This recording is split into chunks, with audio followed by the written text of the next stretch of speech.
Fast and Furious 11 is reportedly coming next year, and there are still countless details about the upcoming sequel that remain shrouded in mystery.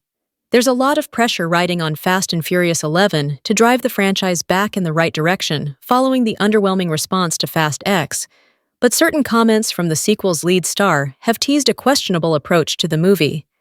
Vin Diesel has recently confirmed that Brian O'Connor will somehow return in Fast and Furious 11, likely using the same special effects and CGI that allowed Paul Walker's likeness to be recreated in Furious 7. This announcement is definitely exciting for longtime audiences of the franchise, but it also represents a frustrating trend that's bogging down the most recent Fast and Furious sequels. For many years now, Fast and Furious has relied too heavily on nostalgia to capture audiences' attention, rather than the fun, creative stories that could be found in the early sequels.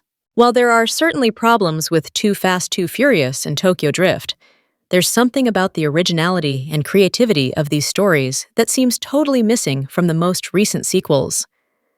The biggest indicator of this problem is the growing reliance on bringing back old faces, both as loose cameos and returning characters. This trend started with Han in F9, a character who really should have been dead by all accounts, and whose return didn't make much sense, and later continued with even more egregious examples, such as Giselle's comeback at the end of Fast X. Not only do these returning characters become less exciting with each passing example, but it also feels like the sequels are betraying the audience's investment in the story by relying solely on nostalgia to make money. Even Fast X's villain has an unnecessary connection to Fast 5 that adds very little to the narrative. Diesel's recent comments about Brian's return in Fast and Furious 11 is just the latest example of this ongoing trend.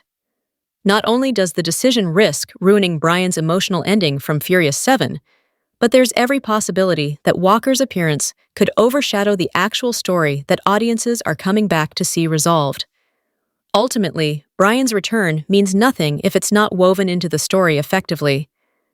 The reason Furious 7 is one of the best Fast and Furious movies isn't because of how well it handles Walker's tragic death and Brian O'Connor's subsequent departure, but because the story has a real thematic depth that runs deeper than cameos and nostalgia bait. Furious 7 is far enough into the franchise to have elements of nostalgia, such as the friendship between Dom and Brian, while still maintaining a cohesive story that remains at the forefront of the movie. The writers did a great job of ensuring that Deckard's vengeance against Dom and Brian was the primary narrative, and these minor details merely enhanced the story. But in F9 and Fast X, these pieces of nostalgia appear with so much more importance, grandeur, and frequency that it's much harder for audiences to get invested in the story at hand.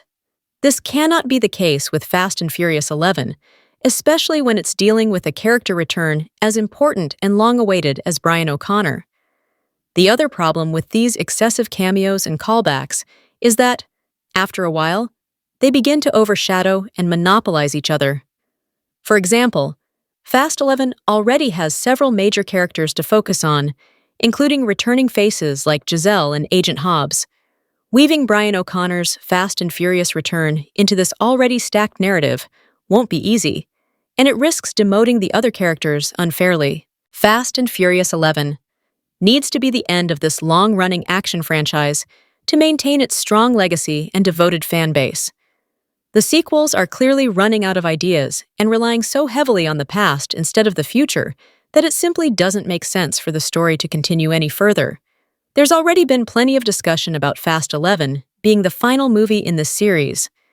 At the same time, multiple Fast and Furious spin-offs in development seem to indicate otherwise. Although concepts like Hobbs and Shaw 2 and an all-female Fast and Furious reboot seem exciting on the surface, there's nothing to suggest they'll overcome this unfortunate trend. There's never going to be a more fitting end for the Fast and Furious franchise than its upcoming 11th movie, and every sequel that continues past that point would likely feel forced and unnecessary.